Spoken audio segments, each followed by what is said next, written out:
Estamos en una pequeña serie que trata acerca de la soberanía de Dios. Si recuerdan ustedes, el estudio se titula Dios es. Eso significa, estamos nosotros conociendo a la persona de Dios. ¿Quién es Dios? ¿Quién es el Dios que nosotros adoramos como cristianos? ¿Sí? Y dentro de ese conocimiento de Dios, hay algunos temas que destacan grandemente. Uno de esos temas es el hecho de que Dios es soberano, que significa básicamente que Dios es el supremo rey que rige todas las cosas. O sea, Dios se sienta en su trono en lo alto y todas las cosas que Él quiere se realizan, ¿sí? Y Él coloca todo lo que se tiene que realizar, ¿ok? Y esa es una de las doctrinas más grandes de toda la palabra. Voy a repetirlo. La soberanía de Dios es que Él es el supremo rey que rige todas las cosas, ¿ok? Les había comentado la semana pasada que esta doctrina es extremadamente importante. Spurgeon, por ejemplo, que es un pastor y un predicador que los alentaría muchísimo que busquen ustedes, él decía acerca de la soberanía, decía, no hay nada más que los hijos de Dios deban pelear tan fuertemente como el dominio de su rey sobre toda la creación. ¿Sí? O sea, él veía una importancia extremadamente grande y él no estaba mal cuando veía esta importancia. ¿Por qué? Primeramente, porque la Biblia nos anuncia su soberanía de Dios de forma constante a través de toda la escritura. Si ustedes observan, van a ver texto tras texto, tras texto, tras texto, que habla acerca de la soberanía de Dios, comenzando desde el primero. El encuentro de la creación, que se ve en Génesis capítulo 1, nos habla acerca de la soberanía de Dios. ¿Sí? Aparte de eso, también es tan importante porque esta doctrina, o sea, doctrina significa enseñanza, ¿sí? Esta enseñanza de la soberanía de Dios, denme 2 segundos, influye arriba de una cantidad enorme de doctrinas. La semana pasada estábamos hablando, por ejemplo, una lista acerca de cuáles son estas doctrinas que influyen. Ahorita no lo voy a dar por cuestión de tiempo, pero básicamente tenemos que ver que todas las, bueno, no, que muchas de las doctrinas de la palabra de Dios están incluidas o requieren de la soberanía de Dios, ¿sí? Y por lo mismo, esta doctrina de la soberanía de Dios es grandemente atacada por Satanás. Es otra forma en la cual vemos qué tan importante es, porque Satanás, el mundo y nuestra carne se esfuerzan en ir en contra de la soberanía de Dios, ¿sí? Grandemente. Entonces tenemos que observar que si es tan importante, yo la tengo que conocer. Por eso comenzamos una pequeña serie la semana pasada que es acerca de la soberanía de Dios. Y lo que estamos observando ahorita son 3 elementos que permiten que exista la soberanía de Dios y que nos ayudan a comprender como la base de la soberanía de Dios, ¿sí? 3 elementos que permiten que exista y que nos ayuden a entender la base de la soberanía de Dios. El primer elemento lo vimos la semana pasada y fue la voluntad divina. Deme 2 segundos. La voluntad divina. La voluntad divina, que observamos la semana pasada, significa básicamente saber que el creador y gobernador de todo, que es Dios, tiene una intención. Dios tiene una intención. Ojo, ese conocimiento es esencial y es porque nos dice, por ejemplo, que cuando Dios creó todas las cosas, Él las creó con un propósito específico, ¿sí? Él no simplemente las creó y dejó su creación como algunas personas piensan, sino que Él de forma constante está queriendo que se cumpla el propósito por el cual creó, ¿sí? Dios tiene una intención hasta en la más pequeña de las cosas que suceden en su creación, ¿sí? Y su intención, vimos la semana pasada, se rige porque Él busca que su gloria sea levantada y magnificada en la creación. Él quiere ser visto como el Dios que es Él, el Dios más alto que rige todas las cosas, que merece toda honra y honor, ¿sí? Y básicamente terminamos la semana pasada observando que esta voluntad de Dios, esta intención que tiene Dios por buscar su gloria, para nosotros hombres, se ve en 2 formas, ¿ok? Se ven 2 formas. ¿Cómo se ve? Se ve primeramente porque Él nos manda a realizar acciones para su gloria, nos manda a realizar acciones para su gloria. Y segundo, porque Él decreta todas las cosas para su gloria. ¿Okay? Eso es básicamente, Él nos entregó una ley. Esa ley está en la palabra de Dios, que nosotros tenemos delante de nosotros, ¿sí? A través de la cual nos dice cómo tengo que vivir yo, ¿sí? Y aparte, vimos que aún así, aun si nosotros no quisiéramos vivir para la gloria de Dios, aún así, Él organiza todas las cosas para que sean para su gloria. Porque Él dice, yo declaro el fin desde el principio, Isaías 46:10, ¿sí? Yo soy aquel que obra todas las cosas conforme al consejo de su voluntad. Otra forma de decir eso es, Él obra todas las cosas conforme al propósito de su voluntad. ¿Sí? Entonces, esta doctrina de la soberanía de Dios nos coloca nuestra responsabilidad delante de Dios y nos coloca también una esperanza en que siempre se va a cumplir el plan de Dios. Eso es algo bien grande. Pero bueno, ahora sí vámonos a lo que vamos a ver el día de hoy. En lo que vamos a ver el día de hoy es el segundo elemento. El segundo elemento es la autoridad de Dios. La autoridad de Dios. Porque después de todo lo que ya les dije, amigos, alguien puede decir, ¿qué le da el derecho a Dios de hacer todas las cosas conforme a su voluntad? ¿Sí? ¿Qué le da el derecho a Él planear todas las cosas que van a suceder? ¿Qué le da el derecho también de darnos mandamientos que debemos de cumplir? O de colocar cómo es que tengo que usar mi vida. ¿Sí? Estas son preguntas que gente sí se hace, literalmente realizan a Dios en oraciones, ¿saben? O son preguntas que también con las acciones nosotros realizamos a Dios. Por ejemplo, con todo esto que sucedió el domingo pasado del orgullo, no sé cómo se llama como tal, se llama orgullo gay, ¿o sabes cómo se llama? ¿Sí? Vamos a ver 3 elementos que permiten que exista la soberanía de Dios. ¿Sí? El primer elemento fue la voluntad soberana de Dios, que básicamente significa que Dios tiene una intención. El segundo elemento es la autoridad de Dios. ¿Por qué? Porque ya vimos que tiene una intención, pero podemos preguntarnos qué le da el derecho a Dios de realizar las cosas conforme a su intención. O sea, gente dice, por ejemplo, a través de esto que les comentaba del orgullo, dicen, yo puedo decidir y tener una intención arriba de mí. Yo decido con quién estoy y con quién no estoy. ¿Sí? Yo decido qué hago con mi cuerpo, porque es mi cuerpo. ¿Sí? Es el mismo lenguaje que para el aborto. Yo decido qué hago con mi cuerpo. ¿Sí? Pero la Biblia no nos dice eso. La Biblia nos dice que Dios decide qué realizamos con nuestro cuerpo. Entonces alguien se pregunta, ¿por qué su intención es más importante que mi intención? Y la razón es por la autoridad divina, que es lo que estamos observando el día de hoy. ¿Sí? La autoridad soberana, perdónenme. ¿Sí? Entonces, si alguien quiere colocar un título para el día de hoy, es la autoridad soberana. Dios coloca los mandamientos porque tiene una intención, pero también porque Él tiene la autoridad para poder colocar esos mandamientos. ¿Sí? Dios decreta qué es lo que será desde el principio, porque tiene una intención, pero también porque tiene la autoridad para poder hacerlo.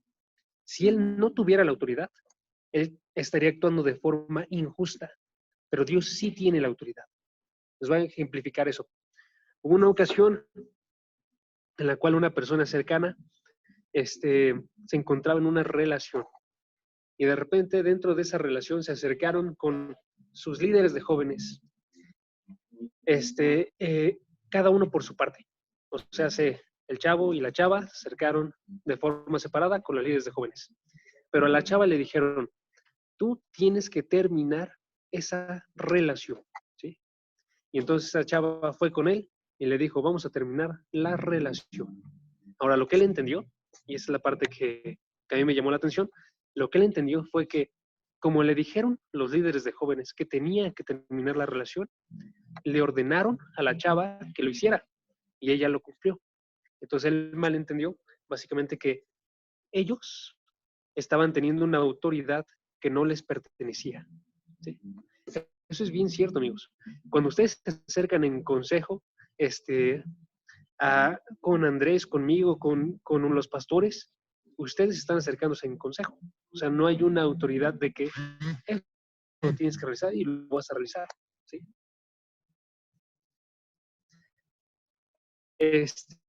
Tenemos que darnos cuenta que cuando están aquí, ahora eso es para ejemplificar lo que quiero el día de hoy. Lo que pasó fue básicamente que él malentendió eso, que lo que le habían dado en general a la chava era consejos, y los consejos eran muy buenos y desde la palabra de Dios, y por eso ella decidió terminarlo. Pero él entendió que fue por una orden. Eso no tiene que pasar. Sí hay que escuchar los consejos cuando tienen una base bíblica y actuar conforme a ellos, pero no actuamos como siendo mandados, sino más bien como escuchando la palabra de Dios y siendo mandados directamente de parte de Dios. ¿Okay? Pero básicamente la razón por la cual recupero esa imagen es porque si estas personas sí le hubieran ordenado, los líderes de jóvenes, a la chava que terminara la relación, sí habrían estado actuando injustamente, porque estarían saliéndose de los límites de su autoridad. Con Dios pasa que creemos eso nosotros, que pensamos, Él no tiene el derecho de estar realizando estos mandatos sobre mi vida, ¿sí? Él no tiene el derecho de estar injusto, pero no lo es. Sí, no, es chorero, así. Le estoy diciendo, Dios tiene el derecho de comandar nuestra vida y no es injusto. Está bien. ¿Sí? Sí, es cierto, eso sí es cierto. Bye. Hasta luego, amigo. Cuídate. ¿Sí? Y la razón es porque Él tiene la autoridad. Ahora veamos en qué está basada esta autoridad. Entonces voy a darles dos razones por las cuales Dios sí tiene la autoridad de comandar nuestra vida, por la cual no es injusto. ¿Sí? Y básicamente son estas. Primera razón, porque Él es el creador de todas las cosas. ¿Sí? Primera razón, Él es el creador de todas las cosas. Segunda razón, Él es moralmente excelente. ¿Qué cosa? Uy, qué bueno. Ok, segunda razón, Él es moralmente excelente. Ok, y nótese que eso se ven usualmente cuando nosotros damos híjole, es que no supe cómo anotarlo, entonces cuando lo escribí en mi bosquejo, le puse, como decimos coloquialmente, le cantamos el tiro a Dios, pero no sé si utilicé bien la expresión. ¿Sí lo utilicé bien? Como provocarlo, así como toque o Ajá. cuestionarlo. No sé. Ajá, cuando cuestionamos eso, cuando cuestionamos a Dios, usualmente lo que sucede es que se nos olvida que Dios es el creador de todas las cosas y que puede hacer con la creación lo que le plazca. Y se nos olvida que Él tiene mayor sabiduría que nosotros. ¿Sí? Entonces, básicamente le decimos, yo creo que esto es mejor para mí. ¿Sí? ¿Eso qué hace? Que ignora que Él tiene la sabiduría y la excelencia moral para regir todas las cosas. ¿Sí? Y también le decimos, ¿tú qué tienes que ver con mi vida? Yo me sostengo a mí mismo, yo tengo esta inteligencia que viene de mí, yo he trabajado por esto. Estamos ignorando que Él es el creador de todas las cosas, que sin Él yo no existiría el día de hoy. ¿Sí? Ignoramos que Él nos entrega, por tanto, nuestro propósito. ¿Sí? Entonces vamos a observar esas dos cosas. La primera cosa, les comenté, es que Dios es el creador de todas las cosas. Por eso tiene autoridad. ¿Por qué? Porque el que crea las cosas les entrega el propósito, tiene el derecho sobre esas cosas, ¿sí? Si tú vas y realizas la creación de una canción, por ejemplo, y tú la registras, nadie puede estar utilizándola sin tu permiso, ¿sí? Sería ilegal que realizaran eso. Dios, de forma similar, Él creó todas las cosas y las cosas se tienen que utilizar de acuerdo a lo que Él dice. Si no, están actuando en contra, básicamente, de su gobierno arriba de esto. La forma en la que se los quiero ilustrar es primeramente viendo que cuando Él es creador, Él establece un propósito. Si yo soy esa criatura creada, tengo que seguir ese propósito. Por eso Él tiene la autoridad. Chequen, por ejemplo, Romanos capítulo 11, versículo 36. Este es un versículo que vimos la semana pasada para hablar de que Dios tiene una intención, pero también nos muestra que Dios coloca un propósito.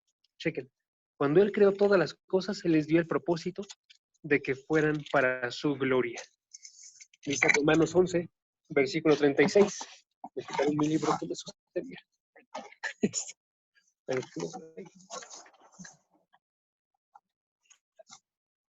Okay. Romanos 11, 36. Chequen lo que dice. Dice, porque de Él, por Él y para Él son todas las cosas. ¿Sí? Está diciendo que surgen de Él, que Él las sustenta. Dale, amigo, que Dios te bendiga.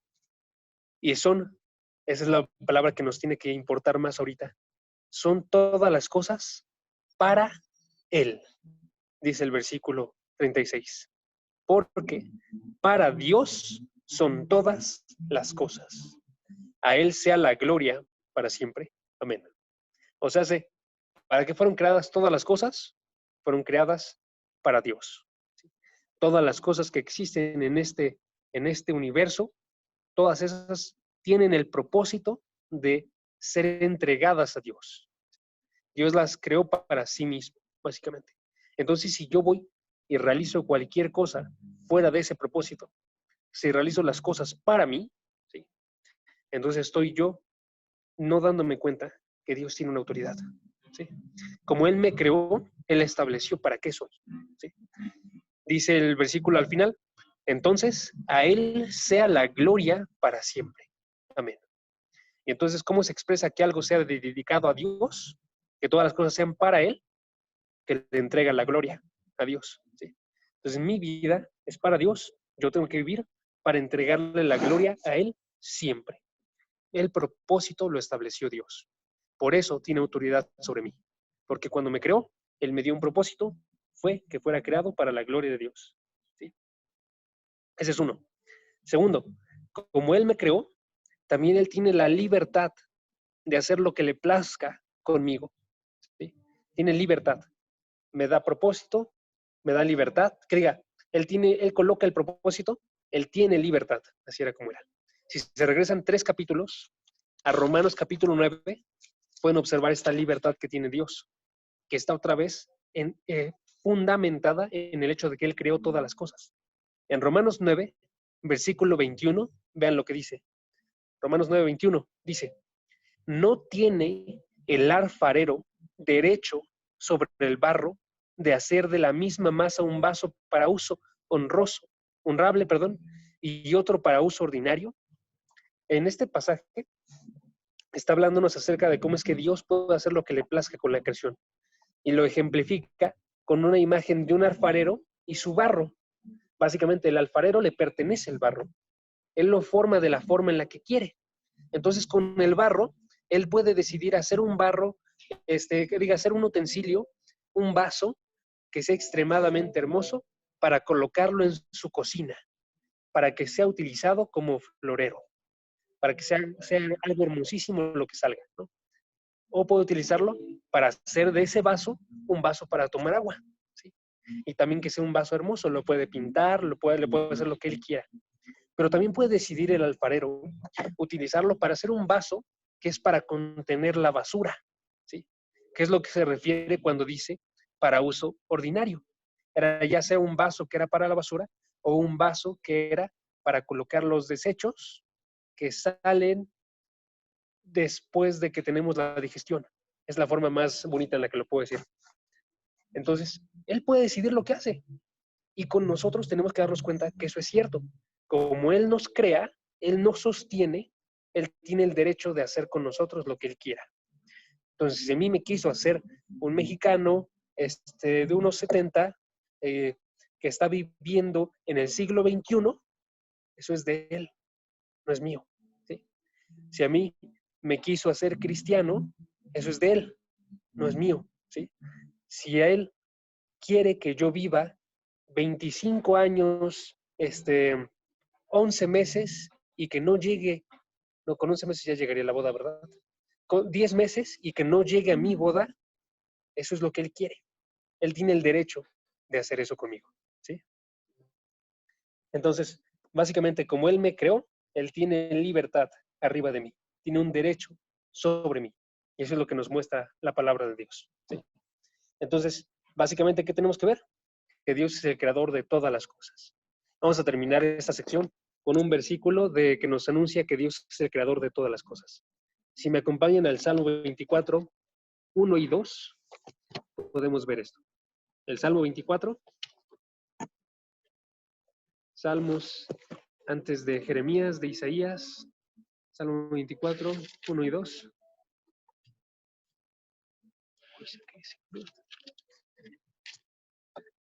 Salmo 24 dice, versículo 1, del Señor es la tierra y todo lo que hay en ella, el mundo y los que en él habitan, porque Él la fundó sobre los mares y la asentó sobre los ríos. Ojo, noten, cuando dice del Señor es la tierra y todos los habitantes que hay en ella, no está hablándonos de que surgen de Él, ¿sí? Está hablándonos de que las posee, le pertenecen a Él, ¿sí? Dice del Señor son ellas. ¿Por qué? Porque ahora sí, porque vienen de Dios. Versículo 2, porque Él la fundó sobre los mares, eso es la tierra, y la asentó sobre los ríos, ¿sí? Y, por lo tanto, como Él las creó, son de Él, ¿sí? Entonces, está bien bonito esta idea. Tenemos que observar nosotros que Dios tiene autoridad porque Él creó todas las cosas y es el Señor, entonces, sobre toda la tierra, ¿sí? Primera razón, entonces, porque la autoridad viene de que Él creó todas las cosas. Segunda razón, la autoridad viene de su excelencia moral. Su excelencia moral. Okay. Aquí les va. Una imagen. Si nos encontramos nosotros, de repente, con que nos encontramos más bien perdidos en una isla y solamente queda una cierta cantidad de agua que es potable, digamos, una cierta cantidad de comida, una cierta cantidad de recursos que nosotros podemos utilizar. Todos los que están aquí en el estudio, ¿sí? Que somos como 15 personas. ¿Cómo nos organizaríamos? La forma en la que nos organizaríamos muy probablemente sería colocando a la persona que más tiene conocimiento para hacer uso de esos recursos, que más tiene habilidad para administrarlos, que más tiene, en este caso, viendo esto, autoridad para hacer uso de ellos, ¿sí? O sea, iríamos por la persona que tenga mayor excelencia y a esa persona la colocaríamos para que rija el uso de las cosas, ¿sí? Eso sucede naturalmente en todo el mundo. ¿Por qué? Porque se reconoce que aquellas personas que son más hábiles tienen que ser las personas que están rigiendo cómo se hace uso de todas las cosas. Algo similar sucede también con la autoridad de Dios. Aparte de que tiene el derecho, Él, porque Él creó todas las cosas, de hacer con ellas lo que le plazca, aparte, Él tiene la mayor habilidad para hacer uso de las cosas, ¿sí? Por eso, si yo quiero tener una vida, por ejemplo, que sea la mejor vida que puedo tener, yo tengo que dar vuelta a Dios y decir sí a todo lo que Él decreta arriba de mi vida. Y aunque no luzca para mí como lo mejor, porque a veces sucede que, por ejemplo, uno quiere mayores riquezas, uno quiere mayor fama, uno quiere un mayor estatus y es colocado muy abajo, aún así Dios dice, esto es lo más perfecto para ti. Y yo tendría que decir, sí es cierto, Dios, tú tienes la autoridad para hacer con mi vida lo que te plazca, porque tú tienes la mayor sabiduría, ¿sí? Tú tienes la mayor bondad, ¿sí? En la imagen de las personas en una isla, la persona no va a tener una sabiduría absoluta, va a realizar unas órdenes, pero va a tener errores, ¿sí? Dios nunca tiene errores en su sabiduría. Aparte de eso, la persona quizás no va a ser una persona buena y entonces quizás va a estar agarrándose a escondidas para él y él tendrá más cosas que los demás, ¿sí? Pero Dios no hace eso. Dios es bondadoso en todas las cosas. Entonces Él entrega lo que es mejor, ¿sí? Entonces ahí tenemos dos razones por las cuales su excelencia se convierte en el trono de Dios. ¿Sí? Chequen, por ejemplo, el Salmo 97, versículo 2.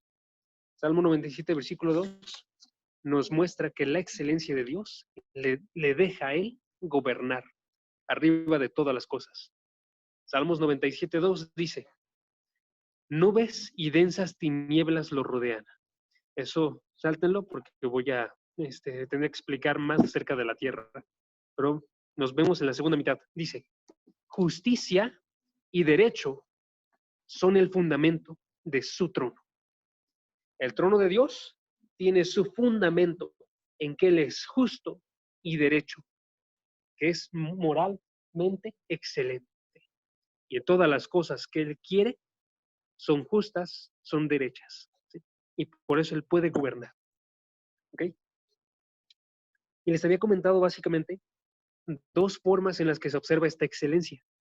Primeramente, en su sabiduría. Su excelencia se ve en su sabiduría. Para gobernar necesitamos de sabiduría, ¿sí? Y su excelencia se ve en su bondad. La sabiduría la podemos observar, por ejemplo, en Proverbios capítulo 3. Proverbios capítulo 3.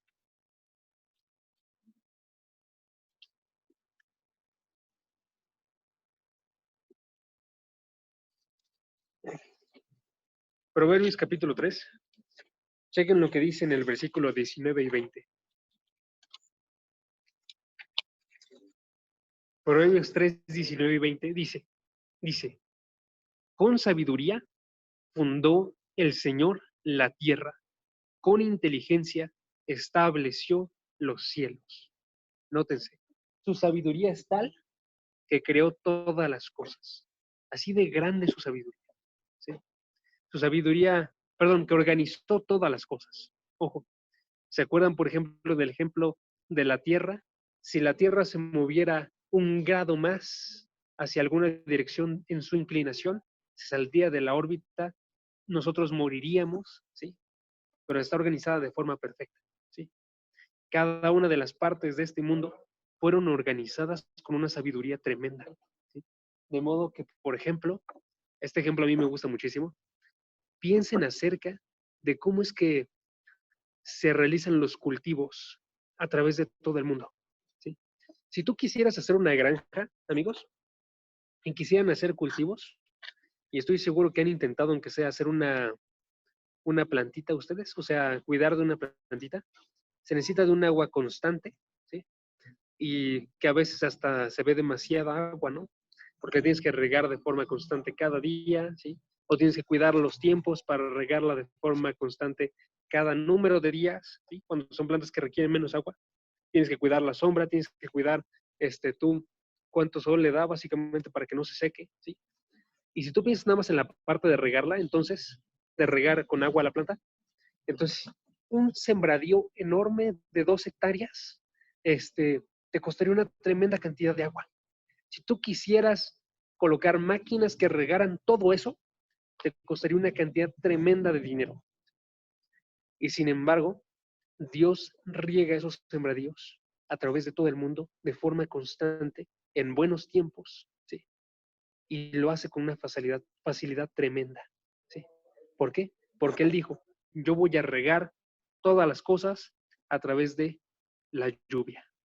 Y en esa lluvia, Él decidió que el agua iba a ser tomada de un lugar a través de la evaporación y que miles y miles de litros de agua iban a ser movidos hasta llegar a donde se encuentran los sembradíos, ¿sí?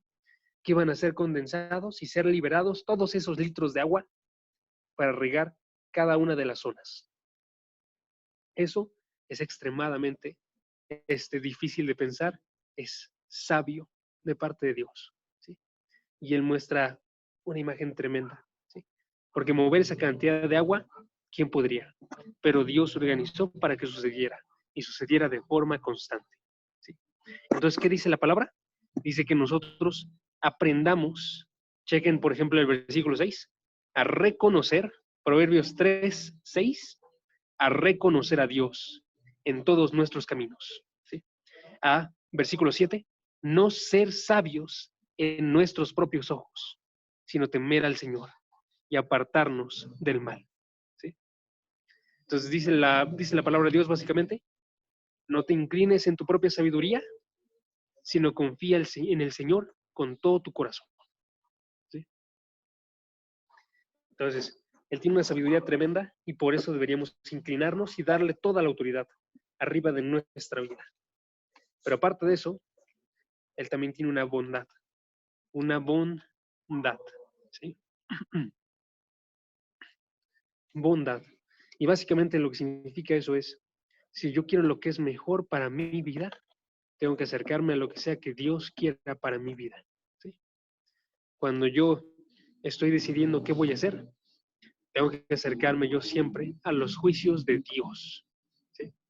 Eso se puede notar, por ejemplo, cuando hablamos acerca de la reprensión. La reprensión es básicamente un regaño. Cuando alguien te corrige, te dice, ¿estás mal en esto? ¿Sí? Realiza mejor otra cosa. Y usualmente nuestra reacción normal a la reprensión es rechazarla. Pero si Dios tiene la autoridad para reprendernos, porque tiene una excelencia moral, entonces más bien deberíamos aceptarla. ¿Sí? Entonces, por ejemplo, chequen el versículo 12. Tenemos que ver nosotros que el Señor ama a quien reprende. En otras palabras, cuando Él reprende, Él está mostrando bondad, está mostrando amor, ¿sí? Como un padre al hijo, ¿sí? Entonces, hermanos, Él tiene la bondad tan grande que Él quiere organizar nuestra vida para darnos lo que es mejor en ella, ¿sí? Y Él sabe lo que es mejor, ¿va? Entonces, estas dos cosas nos muestran por qué Él tiene la autoridad de regir cada una de nuestras vidas. Ahora, quiero terminar el estudio de hoy observando cuatro declaraciones de la soberanía de Dios que vemos en la Escritura. Son cuatro declaraciones que tú y yo deberíamos de poder realizar en nuestra vida. ¿Sí? Deberíamos de poder decir nosotros como Nabucodonosor, en Daniel 4:35. Daniel 4:35, esa es la primera declaración.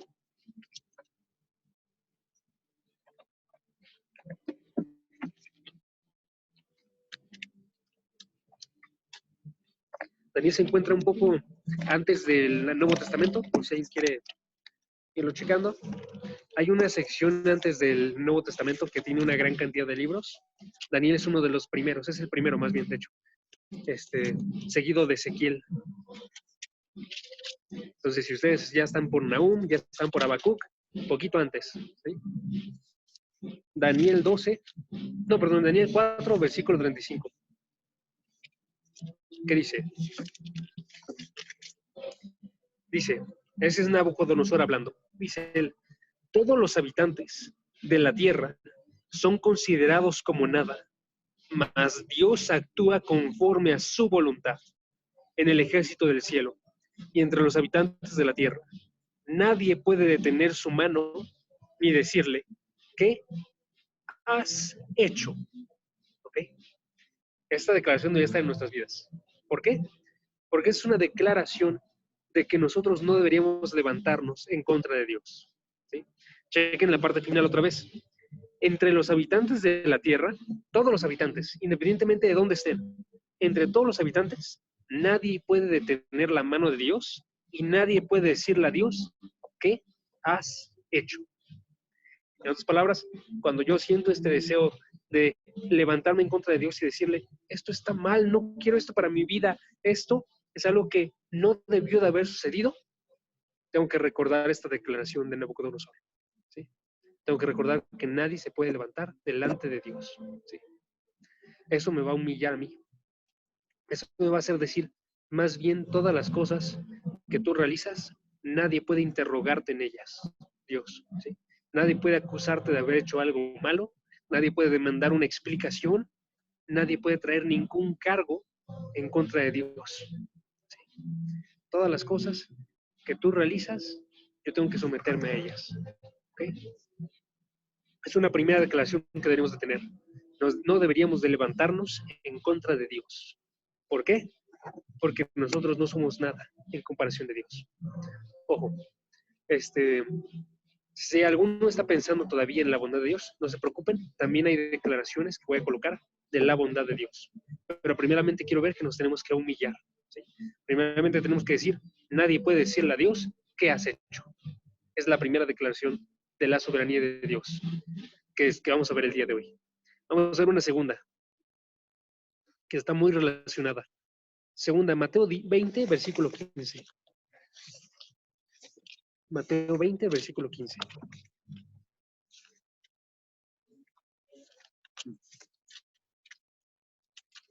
Mateo 20, versículo 15.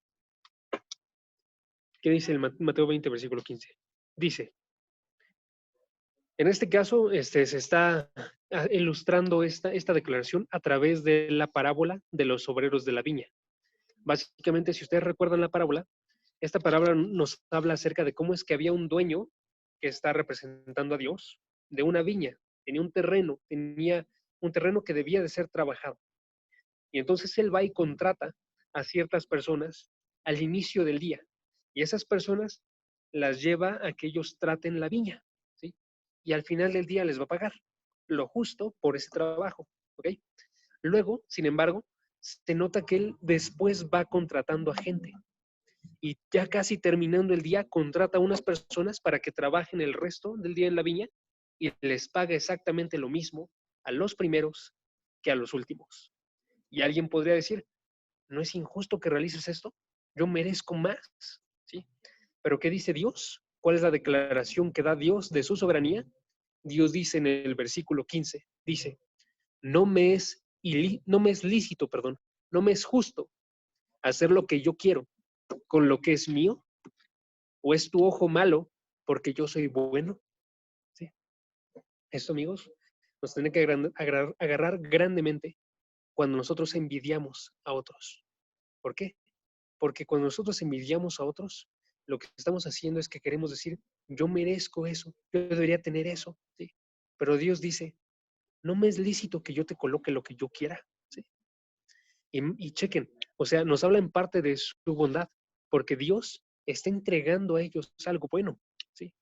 Nosotros somos los malos cuando reaccionamos con ingratitud por lo que tenemos. Todo lo que tenemos, amigos, es gracia. Todo es bondad de parte de Dios. Y tengo que reaccionar de esa forma yo, con las cosas que tengo en mi vida.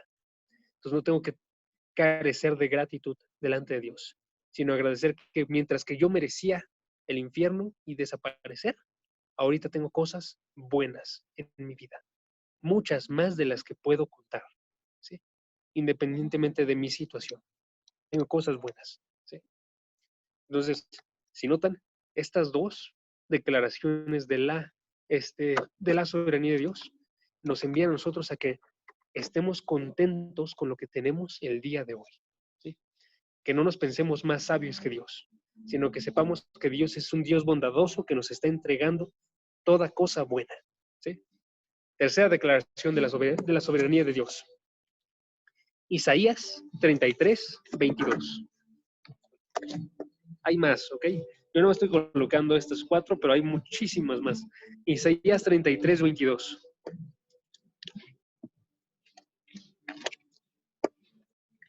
Y en este caso, esta declaración nos envía a que yo debo de obedecer lo que viene en la palabra, ¿sí? Isaías 33, 22 nos dice, deme un segundo, aquí está, dice, el Señor es nuestro juez, el Señor es nuestro legislador, el Señor es nuestro rey, Él nos salvará. Ok, noten las 3 declaraciones que está dando aquí. Está diciendo primeramente, Dios es mi juez. Él rige lo que sucede con mi vida, ¿sí? Él rige como un juez en su lugar y establece las cosas, ¿okay?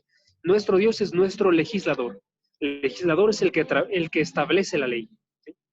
Él establece la ley que yo tengo que seguir. Y nuestro Dios es nuestro rey. Él es nuestro rey. Él comanda lo que yo tengo que realizar. Entonces, todas estas imágenes van en relación a que Dios decide qué es lo que yo tengo que realizar y lo que no tengo que realizar, ¿sí? Yo tengo que observar que Dios, cuando me entregó su Biblia, Él la entregó para que yo la siguiera, ¿sí? Cuando yo no la sigo, yo estoy diciendo efectivamente, tú no eres mi juez, tú no me legislas, tú no eres mi rey. Y la peor probablemente, van a pensar, es la tercera. Y tendrían razón. Que yo diga, Dios no es mi rey con mis acciones, sería una cosa tremendamente fea. ¿Sí? ¿Por qué? ¿Por qué? Porque Dios quiere ser mi rey para darme toda bondad. Y si yo abandono ese reinado, entonces abandono todo lo bueno de parte de Dios. Hermanos, cumplamos lo que viene en la palabra. ¿Sí? Cuando la palabra nos dice, esta persona no es para ti, te lo está haciendo en una buena forma. Cuando Él dice, en este caso, tienes que dejar estas pasiones juveniles, Él lo está haciendo en una buena forma. ¿Sí? Que sea nuestro rey, nuestro juez y nuestro legislador. Esa es la tercera. Y la cuarta y última declaración que vamos a ver el día de hoy de la soberanía de Dios, de su autoridad, está en Mateo 28. Mateo 28, versículo 18 al versículo 20. Mateo 28, versículo 18 al versículo 20. ¿Okay? Esta es la gran comisión. Y aunque no crean, ahí también se afirma la autoridad de Dios. Chequen. Miren muy claramente en el versículo 18. Dice el versículo 18, toda autoridad me ha sido dada en el cielo y en la tierra. Jesucristo hablando, diciendo, yo tengo la autoridad sobre todas las cosas que existen. ¿Sí? Vayan pues y hagan discípulos de todas las naciones, bautizándolos en el nombre del Padre, del Hijo, del Espíritu Santo, enseñándoles a guardar todo lo que yo les he mandado. Y recuerden, yo estoy con ustedes todos los días hasta el fin del mundo. Noten, ¿qué está haciendo Cristo? Cristo está diciendo, yo tengo toda autoridad para hacer dos cosas, para decirles dos cosas. Primeramente, que cuando ustedes los deje, vayan y prediquen. Yo les estoy ordenando a ustedes, porque tengo autoridad, dice Cristo. ¿Sí? Toda autoridad me ha sido dada. Vayan, pues. En otras palabras, amigos, Cristo nos comanda con su autoridad. Y cuando yo predico, yo estoy reconociendo la autoridad de Dios. ¿Sí? Hermanos, si no predicamos, nosotros no reconocemos la autoridad de Dios. ¿Sí? Necesitamos nosotros llevar la palabra haciendo discípulos de todos los que podamos. ¿Sí? Ese es un mandato de parte de Dios. Entonces, cuando reconozco la autoridad de Dios, yo predico la palabra. Es la primera cosa. La segunda cosa es que nos da una esperanza bien grandota para cuando prediquemos, que podemos hacerlo con seguridad. ¿Sí? Seguridad. Ojo, porque yo voy a ir al mundo a predicar, pero voy a predicar una palabra que no se oye bien delante del mundo. Una palabra que en 1 Corintios se le llama necedad, ¿sí? O se le llama piedra de tropiezo. ¿Sí? Y yo tengo que predicar con seguridad, aún así. ¿Por qué? Porque Cristo tiene la autoridad. Si yo sé que Cristo tiene la autoridad, no solamente voy a predicar con toda la seguridad que puedo. ¿Sí? Voy a anunciarles a las personas, ustedes tienen que tomar su cruz y seguir a Cristo. Y lo voy a hacer con facilidad. ¿Por qué? Porque la autoridad la tiene Cristo. Y Él dice, así son las cosas. ¿Sí? Es bien grande esto, porque esto nos obliga a nosotros a ser mártires. Si ustedes recuerdan la palabra mártir es una palabra que hace referencia a dar testimonio. En este caso, dar testimonio de Cristo. Pero esa palabra, a través del tiempo, se empezó a asociar con más bien las personas que morían dando testimonio por Cristo. ¿Por qué? Porque de forma constante sucedían estas muertes. El día de hoy, muy probablemente, nosotros no vamos a morir, hermanos, dando testimonio de Cristo. ¿Por qué? Porque vivimos en un país que acepta la religión cristiana, ¿sí? Vivimos en un país que lo más que se llega son a burlas, quizás incluso a abusos físicos, ¿sí? Pero probablemente nunca vayamos a morir. Pero nótese, aún así somos mártires. ¿Por qué? Porque sí sufrimos. La idea de esto es que si yo reconozco la autoridad de Cristo, yo voy a estar predicando en todo lugar con seguridad, aún consciente de que puedo sufrir, porque Él gobierna todas las cosas y así dijo que sería todo. Un ejemplo claro, se los voy a dar. Fue un mártir escocés que se llamaba Richard Cameron. Richard Cameron vivió alrededor de los 1600. Y básicamente lo que sucedió con él es que por andar dando testimonio de Cristo, él fue asesinado. ¿Sí? Le cortaron su cabeza, le cortaron sus manos. Y esas dos cosas, la cabeza y las manos, se las entregaron a su padre, que se llamaba Alan Richards. Él las recibió y lo que dijo fue, estas son partes de mi hijo, ¿sí? Pero es del Señor, ¿sí? Buena es su voluntad. No puede hacer ningún mal a mí o a los míos, porque ha hecho bondad y misericordia para que lo sigamos todos los días. Así debemos reaccionar nosotros, ¿saben? Les dijo primeramente, mi hijo es de Dios y él realiza bondad. A pesar de que luce para mí como difícil, es bondad de parte de Dios. ¿Sí? Entonces, hermanos, reconozcamos el día de hoy que Dios tiene una autoridad, porque Él nos creó y hace con nosotros lo que le place, y porque Él tiene la mejor voluntad para cada uno de nosotros. Y seamos gente que no es rebelde, sino que se entrega de forma constante a Dios. ¿Va? Vamos a terminar orando y voy a silenciar mi micrófono para que no se escuche la música, pero ¿cómo ves, Diane, si tú nos diriges en la oración para terminar hoy? Sí, amigo. Pues cierren sus ojitos. Señor, gracias por esta tarde, gracias por tu bondad, por tu sabiduría, gracias porque hoy podemos conocer más sobre tu soberanía. Hoy queremos reconocerte a ti como nuestro juez, como nuestro rey, como nuestro legislador. Señor, permítenos que cada día nos acordemos de estas verdades y podamos seguir reconociéndote y recordando que tú eres sobre todo y que podamos encontrar también a través de tu espíritu en todo lo que vivamos esa soberanía tuya y glorificarte a ti por ello. Gracias, papá, por cada uno de mis hermanos que está aquí conectado. Bendícelos y guárdalos en el nombre de Jesús. Amén.